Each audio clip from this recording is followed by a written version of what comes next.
I just try to remind myself that life is always going to be like this, right? There's always peaks and valleys, and sometimes the valleys are going to be really low, and you might be down at the bottom for a little longer than you think.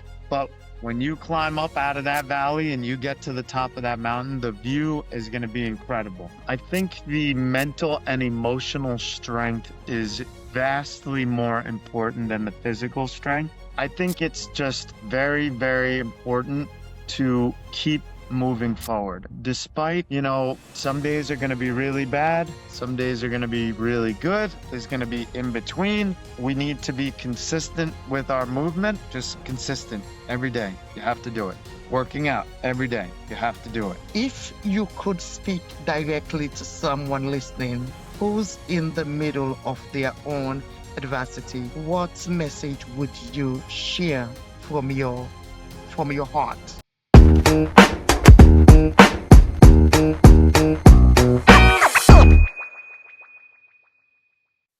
This is Lydia Gray from Lydia Amputees Foundation. Yeah, I welcome you, Max, to the missing piece, which we talk about everything, not just amputation, but we talk about the missing piece in someone's life. But again, it is surrounded by amputation because every one of us here know what amputation means. Max is the owner and founder of AmpD. Is that how you pronounce it? It's amped. Is Amped. Max is the owner and founder of Amped, and he has 3 locations. Can you tell me the locations? Yes, of course. We have one in Brielle, one in Belmar, and one that we just opened that we're in now in Ocean, New Jersey. Thank you, Max. This is an opportunity for me to expand my podcast as we go along. Max, I sent you some questions for you to answer for me. But before we go, can you tell me a little bit about you? Sure. So, well, first off, thank you for having me. This is an honor to be the second guest of the Missing Piece podcast. So, I was growing up just an average kid. I played sports. My parents put me in a bunch of different activities just to kind of see what I liked. And then I never really was much of a team player. It was, just not my thing. So, I really liked fast paced things and I was an adrenaline junkie. So my dad bought me this tiny little dirt bike when I was 5 years old. And I used to ride it around my house in the park and one thing led to another. And then I just kept doing it over the years and you get faster and the bikes get bigger and they go faster. And when I was 18, I was in an accident that on the motorcycle, on the dirt bike, that cost me my right leg from below the knee down. So I was young. I look at it now as a blessing that happened so early on in my life. But at the time, it was very difficult. We talk about adversity that was kind of just smacked me right in the face. And my whole life changed from, 18 pretty much on. That was an injury that obviously would change me who I was for the rest of my life. But I looked at it as a way to just level up as a human and try to be a better person. And I knew that this was going to be the ultimate test in my life. So, I went about, I got my first prosthetic. I figured out how to walk and I started getting back into working out because I love doing that. And I developed a really strong passion for being able to pick myself back up from this low position. And, over the course of the next 5, 10 years, I started working at different gyms and just really became, fitness became my life. And then once COVID hit, everything kind of shut down as far as the gyms went. And I needed to kind of figure out how I was going to make some money. So I went around and trained people at their house. And fast forward for almost 5 years, from 2020, we opened our first location, which was the Brielle one in 2022. And then 23, we opened Belmar. And then now in 2025, we opened the third one in Ocean. Congratulations, because this is what I am talking about. Last week we talked about how you find strength, and today you telling me that you found so much strength in being in fitness, in gym, to make you overcome. Because amputation is not an easy task. Right. You've been with this longer than I have. I lost my limb in in 2020 during the heat of COVID. That's when I lost my left dominant hand. But at your age, I was already a matured adult.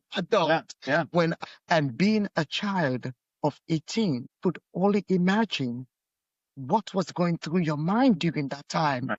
Because I'm a peer support person for Anger Clinic and for Dr. Shaw, the Arms Clinic, and other places them as well, and the JFK I'm able support group. And when I meet people with amputation, with hand amputation, or not even with hand, with just their fingers, they are so devastated and shattered and depressed. And for you to sit here with me saying that I am not, okay, we have our moments, Right. of course, but you're doing things to keep yourself strong. I met a girl who was in the University of New York. She was 19 and she left dominant and a family lives in Seattle. And she was so devastated during that time when I was talking to her for her to continue her education, not having a home and thinking about what life holds for her at that moment. Yeah. Because that's the hardest part. Yeah. What life holds for you. Because no matter what anyone say to you, it's what you want to develop in Right. yourself to keep yourself strong. I have a few questions to ask you. Sure. And give me a moment. Can you share a moment in your life when you face what you like an important challenge and what will help you to push through? So, as I mentioned, I would say the biggest challenge that I think I will ever face is this amputation. And I think, once I became a business owner, that was very challenging. It's every day, it's a constant test. I mean, even just now we opened this new location and, it's not growing as fast as I would like it to. And it's kind of like I want things, fast. You want to like, okay, everything in my life, I like it to move quick. And that can be challenging. And, when I look at the end of my day, I'm like, okay, I worked hard. I did everything I could do. And yeah, we might be, in a challenging time in life, but I always look back at my amputation and I'm like, okay, well, nothing was as hard as that. Like if I handled that, I can handle running, a business and I can handle, communicating with people and all these things that people get very stressed out about. So it kind of, in a way, I always say I'm grateful that this happened to me because it just changed my perspective. Like you mentioned, the girl from NYU. It's scary because it's unknown. You don't know. When this happens to you, you're like, okay, well, now what do I do? How your life changed so quick in that moment, and then it's like you have to figure out, well, how am I going to get back to normal? And it might not ever be the same as it was, but I think you can make it better. You can learn from what happened to you and embrace that, okay, we're different. People try to be different all the time. They wear bright colors and they do red hair and they want to be different. And look at the two of us, we're very different from people and it can be a positive. So it's about how you look at it, I think makes a big difference. And again, talking about difference, everybody wants to be different from everyone. We all want to find our own unique identity. And you found yours at 18. I found mine at the age of 50 something. Yep. So difference is good. And like you said, talking about redhead, I have a daughter who have redhead all the time. Okay. What was your turning point, that moment when you decided to not to give up, but to fight back? So I was very lucky because I had a great support system between my family and in my household. My dad was very good with like hands-on. When we first got the prosthetic, the doctor said, don't touch it, just leave it. We work on it. You just use it. But my dad was he wanted to learn how it worked because if we're away somewhere on vacation, we don't have the doctor there. So it's good to know, okay, look, this fixes this, this does that. So my dad was very good about, the physical side of things. And then on the flip side, my mom, she was very good with the emotional side of things, where it's okay to feel sad. This is, a big change in your life. You're going to be different, but you're not any less. If anything, you're more now. It's like, okay, you're stronger. You're a stronger person than you were when you were 17. So between the two of them, they kind of work together and they work together very well to be able to help me recover. And the recovery is not just physical, it's, mental and mostly mental. I'm sure you, Lydia, you know the same thing. It's hard. Some days you're like, you might not be in physical pain, but it's a mental and emotional pain that you feel like, because it gets tough sometimes. But with the help of my family and my support, they were really the ones that kind of drilled that in my head to be like, look, you can be upset. That's okay. But if you're going to be upset for this much, and then the other, you know, time, we need to make progress and we need to try to be stronger. Because if we spend too much time in the pain and the suffering, it will just eat up your whole day. And then things just get worse. Yes, because like you said, the mental part is the hardest part, Hmm. which I know I go through it sometimes, and I know you go through it as well. Hmm. Regardless of our bravado that we create, we still have the moment when you feel like, oh my goodness, I wish I could. Especially the other day, I was going somewhere and I need to buckle my shoes, Hmm. and I could not. No one was home with me, Yeah. and I almost break my neck leaving the house with the shoe, and it was not buckled up. So those are the depressed when you cannot do things for Right. yourself.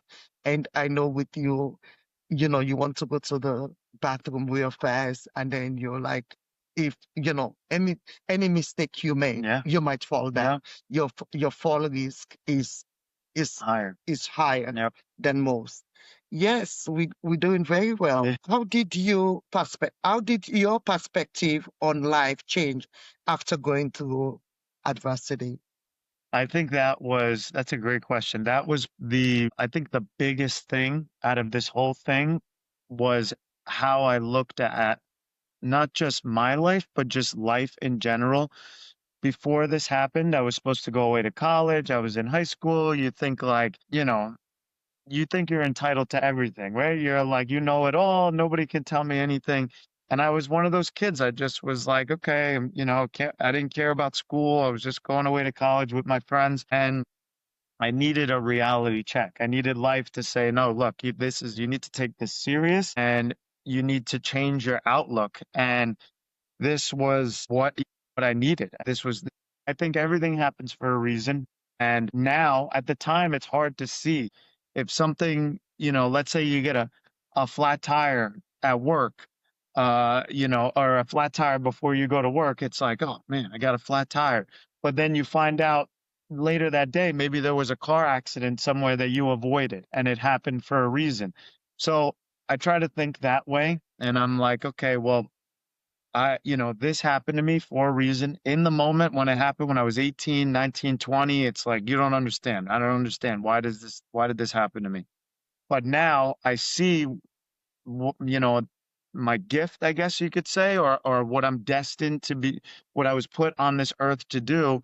And now it's starting to come out through, the gym, helping people overcome, weight loss, building strength, all these things that are very difficult to do. Even just this podcast, us communicating, like these are all things that, okay, yeah, now I see what I was destined to be here for. And so it's just changing the way you look at it. It's not easy, but you got to do it. Yeah, but I see in your profile you still went to college, regardless of the fact that Hmm. and I know you were one of the guys who partied in college. I did like to party. Yes. You know me too well. Well, I worked in academia all my life. I work for Rutgers University. Okay. So, and I went to school at Rutgers as well. So it's, I know, Yeah, you know I, the I know them when I see yeah, them. yeah, yes. I definitely had my years for sure. But a lot of students will tell you that nothing like Rutgers University. Oh yeah, no. Party and Yeah, college job is the best. yeah, yeah. Rutgers is crazy. Okay, now we're going to mindset and motivation. And I know some of the motivation you've already talked about it, but I will ask you the question again. But maybe you can now elaborate more on Sure. it. When everything feels overwhelming, what do you tell yourself to stay grounded and keep going? This is another great question, and it resonates with me a lot right now because I feel like at this point in my life with, and I'm very blessed. So I always like to show gratitude for the life that I live, and I'm able to, do what I love every day, and I'm surrounded by people that are trying to improve their lives. So it's very powerful, and it's I'm grateful for the ability to be able to be around these people. But with that being said, there's times when it gets tough, and it's like, okay, what do I tell myself? What is the things that I communicate to myself? If in the morning I brush my teeth at 4 in the morning and I'm getting ready for work or whatever, what do I look in the mirror and say? And I just try to remind myself that life is always going to be like this, right? There's always peaks and valleys. And sometimes the valleys are going to be really low and you might be down at the bottom for a little longer than you think. But when you climb up out of that valley and you get to the top of that mountain, the view is going to be incredible. And so I just try to think, okay, if I'm being tested by God or whoever the higher power is testing me, then I need to show up and I'm going to fight every day and I'm going to show up and eventually he will reward you and he will say, okay, look, all that fighting you did for months and years and whatever, like, here's your reward. And when you get it, oh man, it's nice. Yes, nothing like a God's gift. Exactly. Nothing like God's Yeah. gift. Yeah, it's very hard sometimes when you're trying and I'll tell you the overwhelming part for the Lydia Amputees Foundation is also getting funds. It's such a difficult Yep. deal you're trying to, even though this is a gym that you take money for the people to come in and exercise. But at the same time, it's a way to fulfill others Right. as well, because it's such a fulfillment to come in and do things here. And it's such a gratitude because I know a lot of people who go to the gym, when they walk out of the gym, they feel like I've done something good in my life. And a lot of amputees at best don't like to leave their comfort zone. Right. They like to stay home, but coming to the gym would kind of help them out. Yeah. So give them something to say. I'm looking forward to somewhere to go. So let's continue. How do you refine resilience and what does it looks like in your daily life? So I try to show appreciation for the things that I do have. I have a beautiful fiance at home. We have the most awesome dog ever. And when I wake up in the morning and I roll over and I get to see the two of them, it definitely makes it, gives me that little extra push. Okay, this is why I'm doing this stuff every day. And so I think it's, showing gratitude for the things that we do have. It can be very easy to, as humans, you get used to what you have, right? It's like, okay, we have phones and you have cars and we just take it for granted that we have these things, but they're incredible things. It's like you can communicate with people across the world on the phone. You can look anything up on the phone, like all this information right in the palm of your hand, and we just don't think anything of it. It's like, if somebody doesn't have a cell phone, you would look at them like they're crazy. But meanwhile, it's such a incredible tool. So I try to think, just to really make it simple and think about, okay, what are the good things that I do have in my life? Who are the people? A lot of people are not lucky enough to have both of their parents alive. I have both of my parents. I see them regularly, and I do spend a lot of my time working and in the gym, but I know that it's for a greater cause. And one of my biggest problems is being able to separate. Sometimes I spend too much time in here. I go in that office and I work for, 10 hours. And my fiance, Julia, she texts me, she says, "Hey, are you coming home?" And before I know it, I'm like, "Oh yeah, okay, I gotta get out of here." I try to have the work-life balance a little bit, but it's very hard. But I love what I do. So it makes it easy to, come here and have conversations like this. So Yes. You know, the work when you're working for yourself, there's a different gratitude. And like you said, sometimes I spent my whole weekend just writing, sending emails, calling people, and I get 100 shut down yeah, in 1 year. yeah. Just like I Yeah. got you. The other day, when I was calling around to see who will interview with me, Hmm. I kept calling and calling, and then I said, "Oh, Max, your card was on my desk."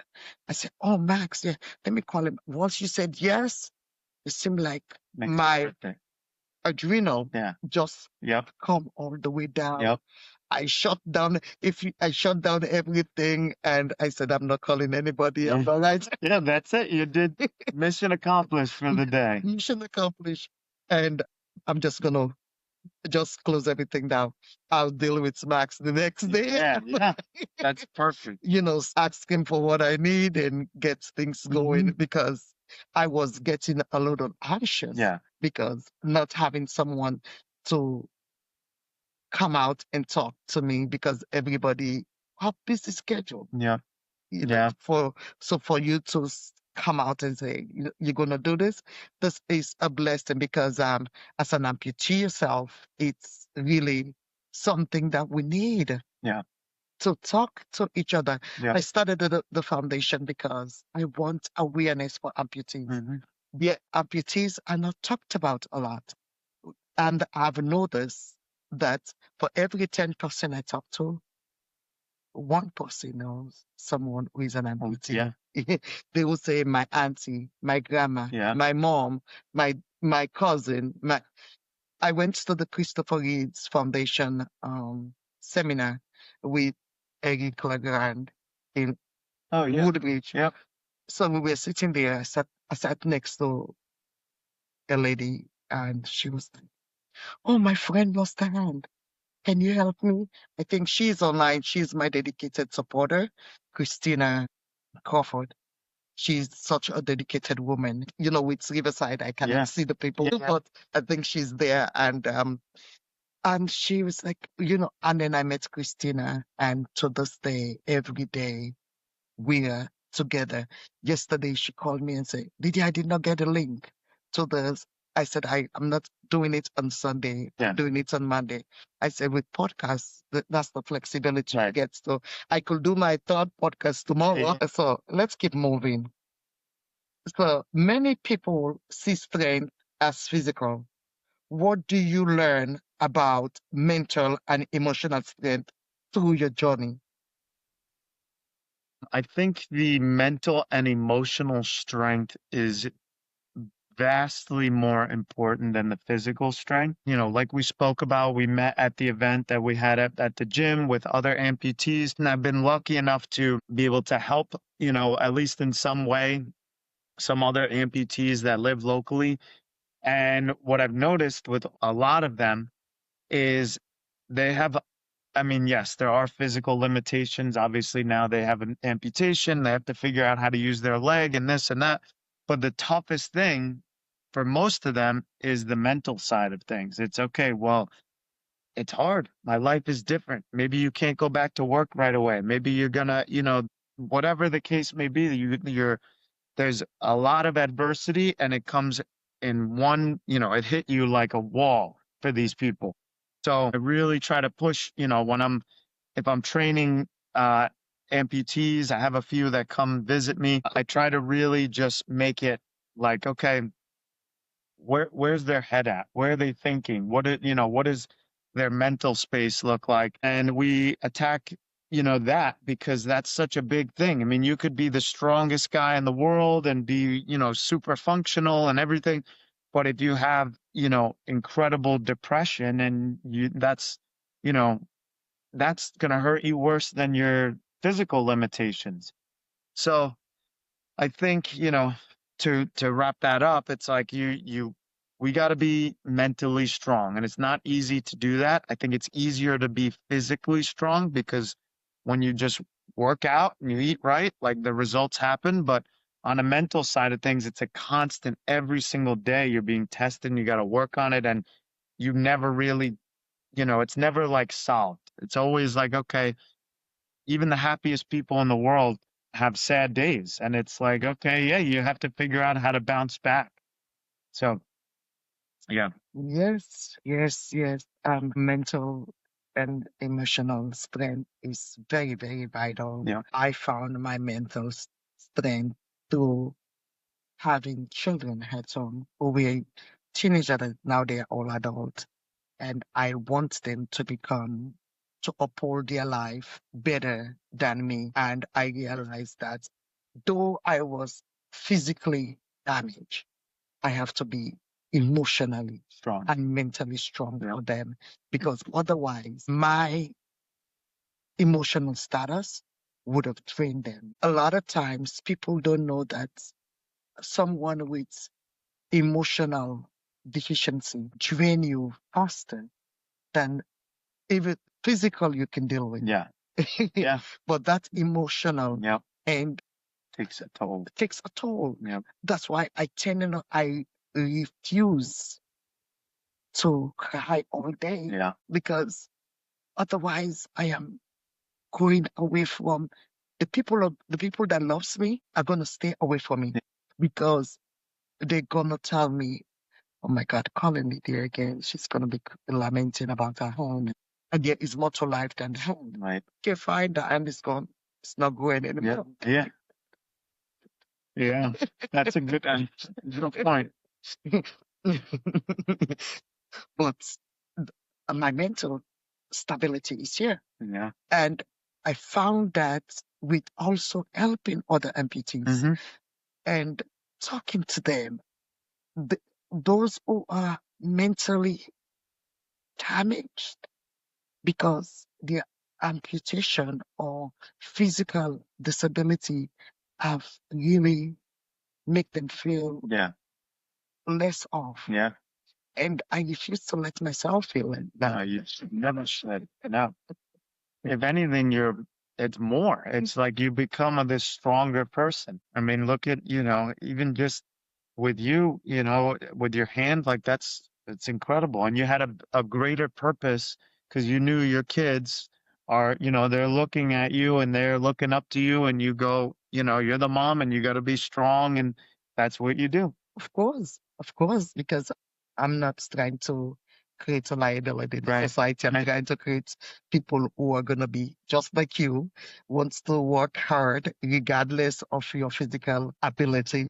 Look at me. Sometimes I carry all these things by myself, going around and fixing them. Yeah. And thanks to my niece over there who is helping me out. Okay, support and community, which you are doing right now. Let me, who and what play a key role in helping you overcoming the toughest moments? I know you've answered it, but Yeah, that's okay. We dig into it. Yeah. So for a long time when I was, you obviously you grow up and then you don't live at home anymore and you're kind of living on your own. But it took me a while to move out of my house. Like I still kind of lived in my parents' house for a while. And honestly, it was because, I mean, I didn't have any money. So it was like I had to be there, but I liked being there, right? It's like you like being around your parents. It's comforting, but in your head, it's like, okay, at some point, I got to spread my wings and I got to get out there. So for a couple of years when I was building the gym, I lived by myself. I had an apartment, no girlfriend, nothing. It was just me by myself. That was it. So I had a lot of time to think and figure out my stuff. And it, it was an important time. I think I needed to do that. And then, like I said, 2 years ago, I met my fiance, and I knew right away. I was like, this is like the most awesome person in the world, and she's beautiful and everything. She checks all the boxes. So I was like, okay, this is my person. And then when you meet somebody like that, okay, well, I want to be an even better person for her. I am looking for my invitation in the mail. I can tell you what, Lydia, it did not come in the mail. I had to go out there and find her, but I found her. Actually, we met at a Snoop Dogg concert in PNC. What? Yeah. So that's another story, but met there, and and now it's like, okay, well, this is the person that I spend most of my days and time with. And, every day I'm like, okay, it reaffirms that I made the right choice, right? It's like who you spend your time with will determine how you're going to feel, how you're going to show up. To your point, like we spoke about, it's like if you're that person that's just always crying, always sad, the glass is half empty. It's people don't want to be around that type of person. And it's tough because you just are putting out negative energy and you're pushing people away. So I'm very lucky that the people that I have in my life give me a lot of positive energy and make me feel good. And when I need the support, they're there. When I come home and I've had a tough day, I know that I could talk to my wife, 30 minutes, and she's going to make me feel better. And my dog is going to be right there, and he's going to be on the couch. And I'm like, okay, I got everything I need. Okay. So how important is community, family, friends, event fitness in your healing process? Very important. I think it's one of the most important things that people don't realize is when you're recovering, and unfortunately, a lot of people don't have family to provide them support. I was very lucky, but that's why organizations like this exist. Because if you don't have family, okay, there's somebody out there that's going to give you the support that you need. And it may not always be your family. It might be myself. It might be Lydia. Like, there's people out there that want to support you and want to help you, and they don't need to be your family. But I think it's very, very important to find those people because it's not easy to do it on your own. It's very difficult to do it on your own. It is. It is very, very hard doing it on our own because, like you said, going out, talking to other amputees, it gives me the greatest gratitude.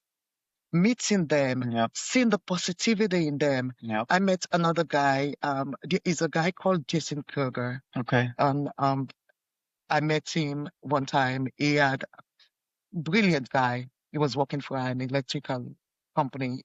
He's an electrical engineer. I think he got, I may be wrong, but he got electrical shock and he lost both hands. Yes, but when I say dynamic guy, he's a motivational speaker. He Yep. goes around, Yep. he talks to people, and is what he said to him to when I went to one of his when he was talking. He said what when he lost his hand, all he was praying for was for him to be able to touch his children Yeah. again Yeah. and to hold their hands.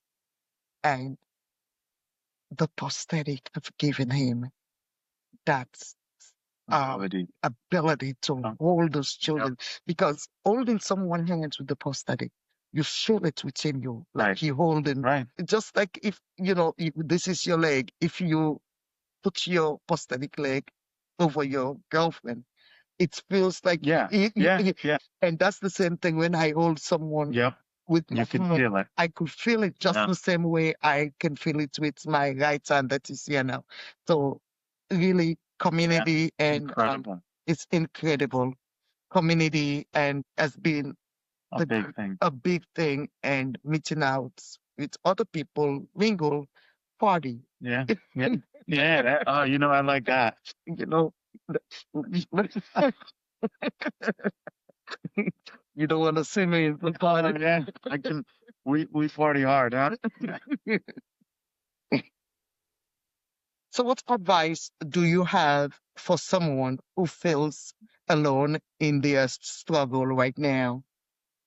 Um, I would say it's very important to um reach out to people like we mentioned before. Like there are people and there are communities and organizations of people that are just like you. You're not alone, right? There's tons of other amputees. Sometimes it like shocks me. Sometimes I'll see people in the, area and I'm like, oh wow, that guy's an amputee. And like you just think like you're the only one, right? It's like you think like, okay, I'm the only amputee in this area. And then, we hosted like the event at the gym and there's all these amputees and I'm like, where did you guys all come from? It's like everybody, there's many more people than you think that are going through the same thing. And I think it's important to, reach out to those people because they can offer you direct support, right? It's like if, when I was first in the hospital, the doctor with two legs was telling me, oh, yeah, you're going to be good. You'll be able to run and, get back to normal. And he was right. But you hear it from somebody with two legs.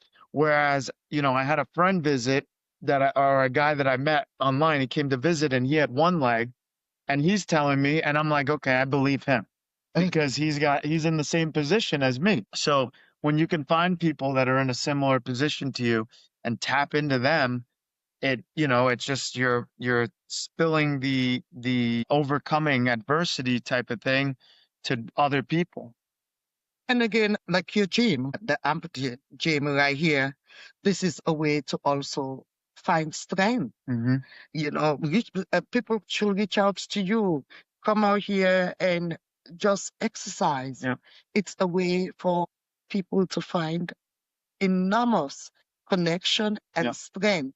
Like we've already discussed, leaving a gym. I am not an exercise person, but I've been to gyms a lot of times.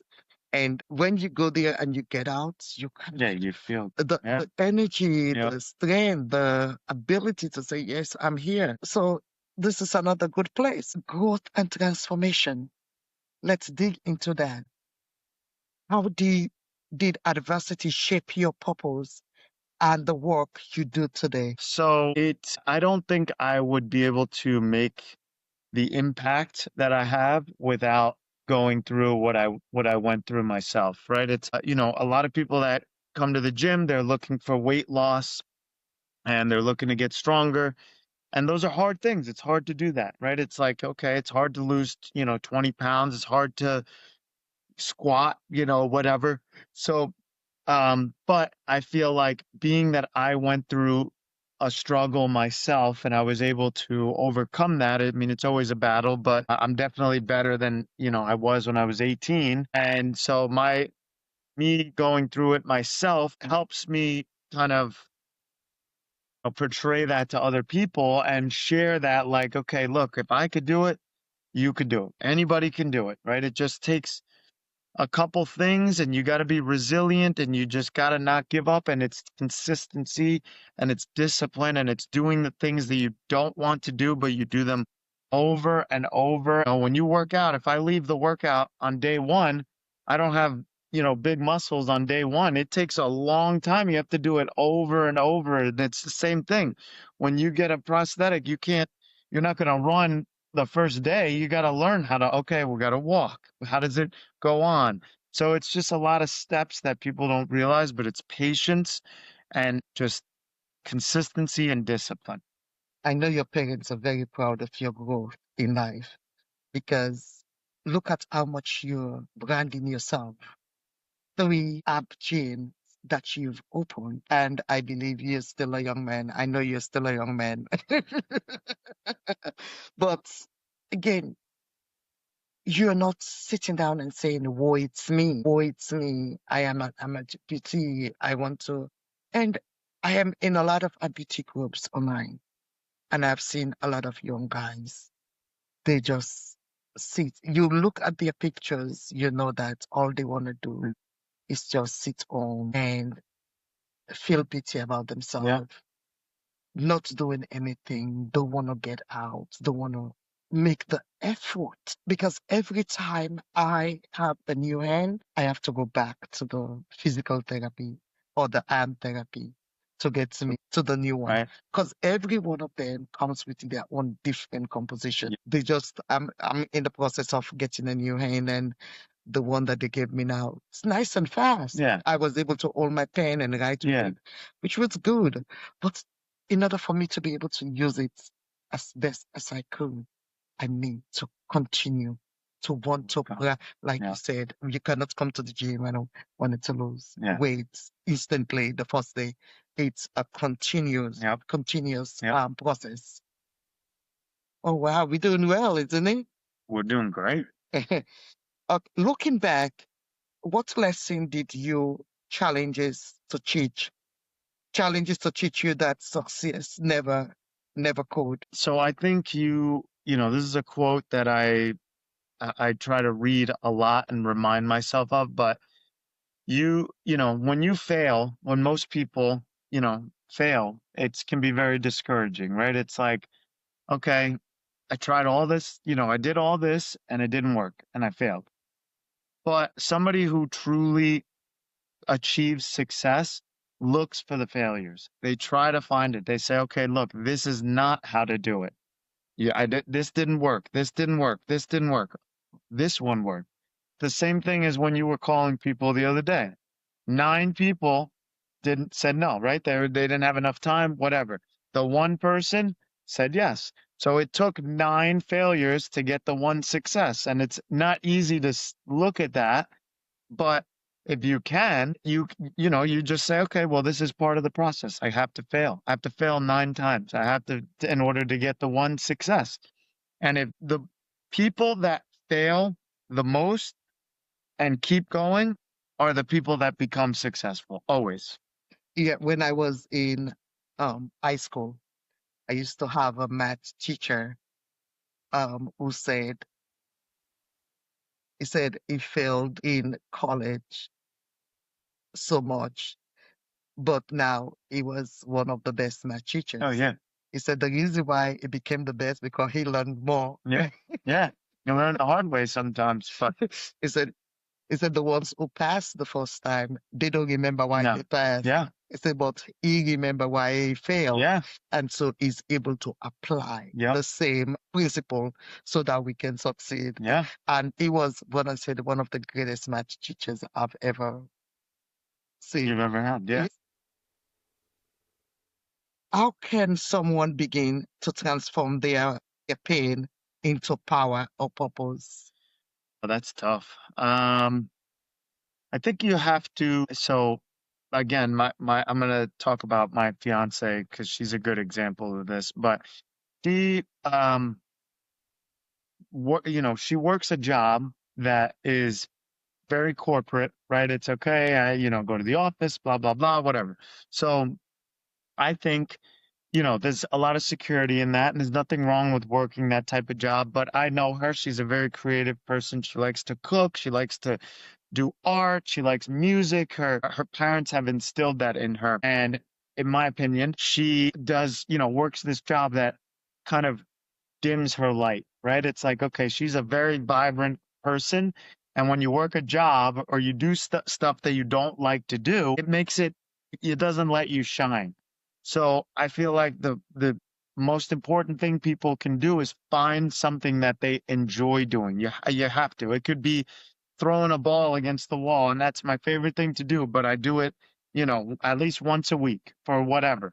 And you gotta, because too many times it's like people wake up, they go to work, I mean, imagine you sat on a train, go to the city, you work at a desk all day till 8 o'clock, come home on the train again, you go home, you got to go to sleep, you wake up the next day, you do it again. I don't care how much money you pay me, that's never going to work for me.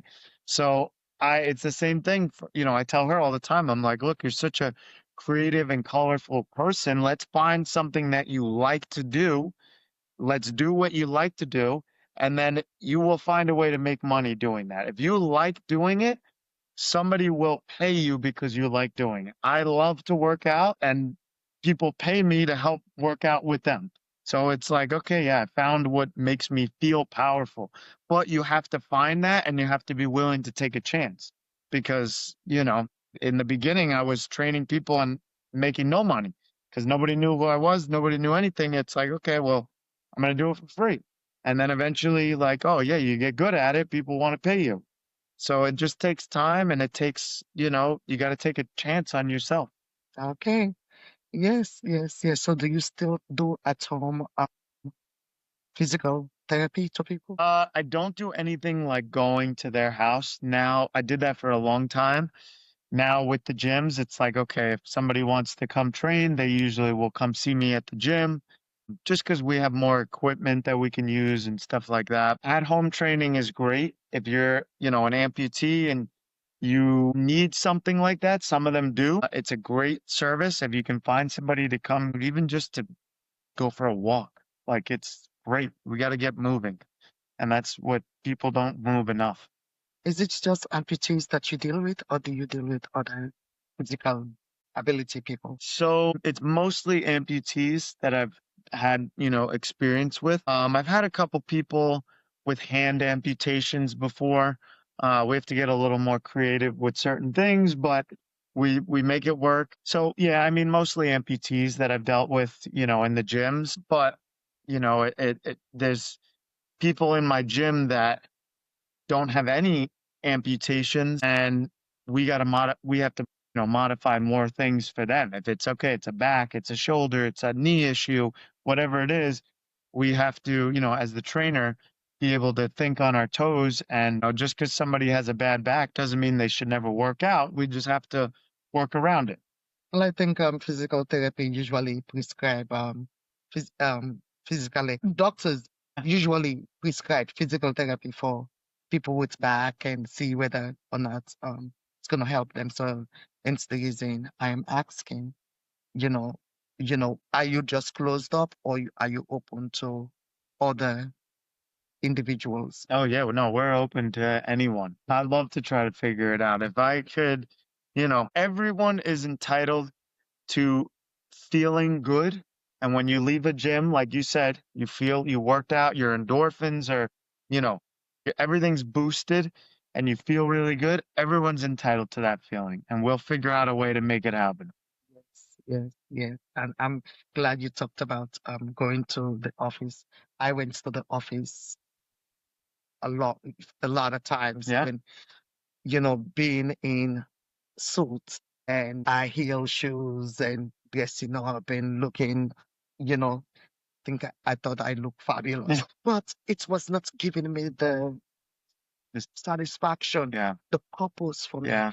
Hence the reason why I started the business Yep. that um give me a better strength. Yeah. Because I would not say it gives me a demise, it gives me a better strength. Yep. To outreach myself to Yep. others to say, well, though that was not the route I was taking, but now my vision is taking me to a different route, to inspire others to say, well, you may be sick in bed or you may be an amputee, but it's not all. You can do it. Yeah.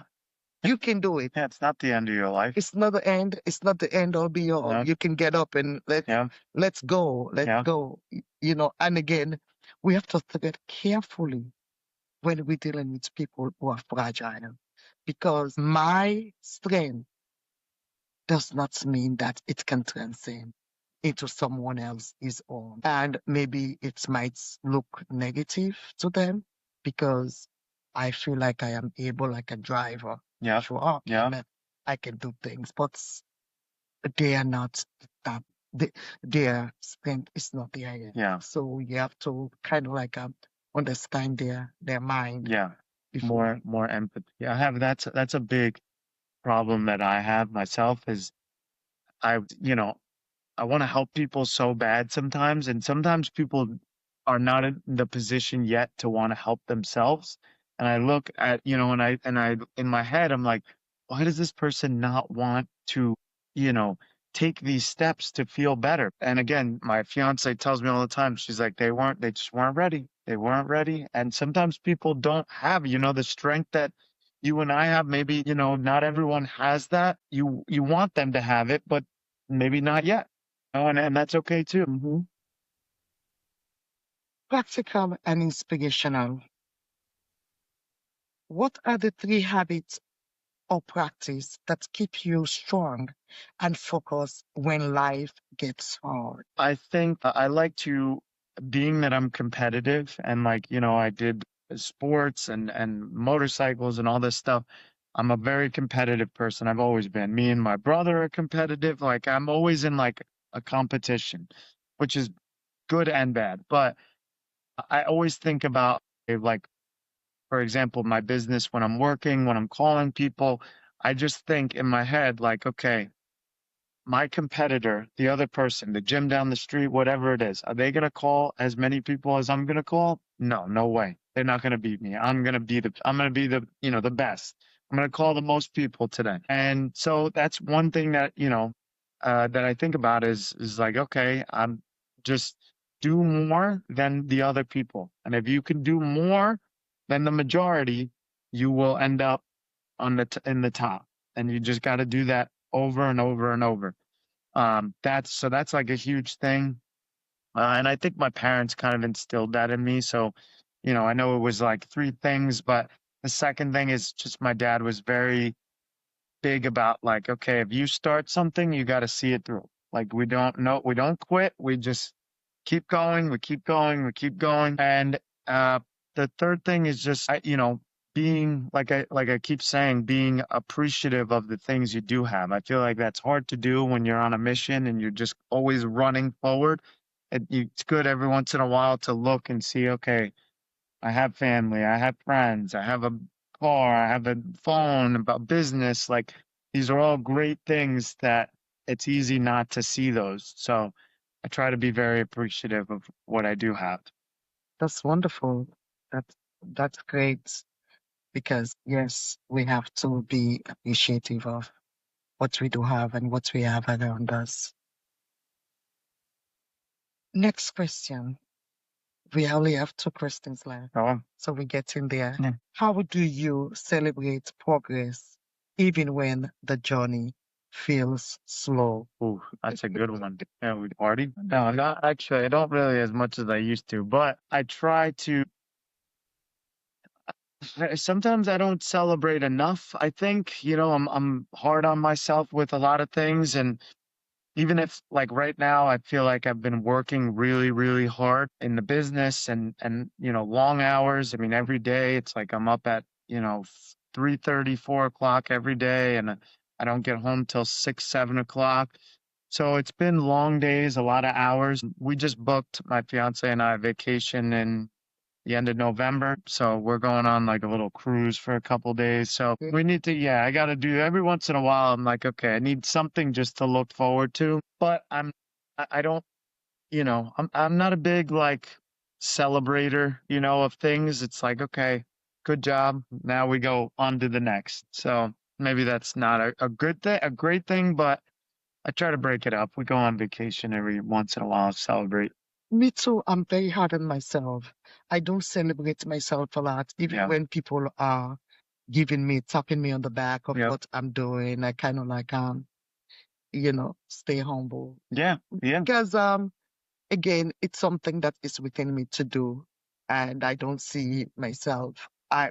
Most of the time, oh yeah, Yeah. Yeah. Yeah. Yeah. I don't. Again, except someone kind of like, you're doing very well, Yeah. Lydia. Yep. You try. Yeah. Look at what you've done. So It's hard to do that. it's hard to do that when my goal is to go to the next Yeah. level. Yeah. Yeah. And then like you said, it's hard to, when you're looking in the front, hard not to, hard to look back and see where you came from. Exactly. And I want to say something when you were talking about what keeps you strong and focused. And, I was thinking about, I saw a picture of you hanging on a cliff. And then I said to myself, this kid is not learning. Yes. Didn't learn my lesson, huh? But again, I met a guy, it is paralyzed from waist down. Okay. His name is Mark something something. I have him on my phone, but he does the ability Oh, yeah. expose all I the feel like I time. know who you're talking about. He made the 20-mile Hmm. storm from, I've read his autobiography online because I have him on my phone Hmm. because I want to call him. And he made a run from one end to the other. So meeting that kind of person Yeah. who is paralyzed from waist down was such an inspiration. Oh, yeah. And a lot of times people tell me, people go back to what gave them the disability. Yeah. If they are mountain climbers, they say, you know what? I was up there before I rolled down and then break my back, break my head, but Yeah. now that I'm back, I'm gonna I'm go going back back up. Yeah. and do it. Yeah. And I'm glad you have that strength. Yeah. I have not been able to go back to what gave me my amputation because I don't feel like I am there yet. Okay. Even at 5 years, I'm still paranoid Yeah. about doing it. Hmm. But I do admire people who face their challenges. I am facing my challenge from a different Yeah. angle, Yeah. not from what gave me the amputation. Right. Last question before we wrap up. If you could speak directly to someone listening who's in the middle of their own adversity, what message would you share from your heart? This is to close it up. This is the grand finale. We got to end on a good note. So I think it's just very, very important to keep moving forward. Despite, some days are going to be really bad, some days are going to be really good, there's going to be in between. We need to be consistent with our movement, and that's the same rule with everything. I tell myself that with the gym, just consistent every day. You have to do it. Working out every day, you have to do it. Oh, what? Look up? Sorry. Yeah, I was looking at my hands. Every day you have to do it and you just have to be consistent, right? It's like, okay, well, these are the things that we have to do in order to get to where we want to go. And if you're someone who is in this adversity and you might feel like, the world is just crumbling down upon you, just know there's somebody else in a similar position and you will get through it if you just keep powering through. Just take it day by day. Do things that bring you joy, that help you, that ease your mind. There's so many little strategies to kind of help, but the big moral of it is just keep moving forward. Thank you so much, Of course. Thank you. Max, for such a wonderful interview with you. I am grateful. I am happy. And I'm glad this came to a fusion because we started, we have all our things. I'm Yeah, ready yeah. to hang it up and make things look good. And then like, you know, he has a picture of the banner. He can put it up. And it's such a wonderful interview with you. And I am hoping that this gym gets so full that you cannot Thank you. handle it Thank you. and things are going well for you. Thank you. And make sure you take time out for yourself because you want to keep your fiance with Fire. whom Yeah. you love Yeah. so much Yep. focused and with you Yep. because spending a lot of quality time together Yeah. is one of the best things you can do in a marriage. Yep. The time you spend, you guys are young, spend more time. I know the business gets overwhelming Mm. for us who are in this trying to do things, but again, have a cut of time. A friend of mine told me the one time that she used to bring work home and she got married to someone new. And the person said to her, you are not bringing anything from work. Mhm. So once you walk through the store, it's my time with you. It's my time and us. So Oh, you have that's great.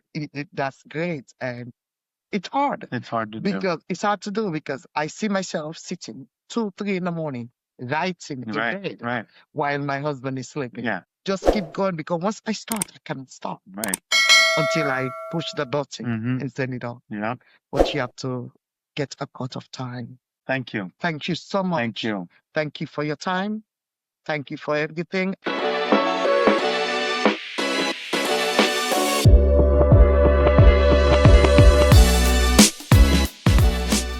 Thanks for tuning in into The Missing Piece. Don't forget to follow, subscribe, and leave a review. Your support helps us reach more listeners and amplify more voices. Until next time, keep finding strength in your story.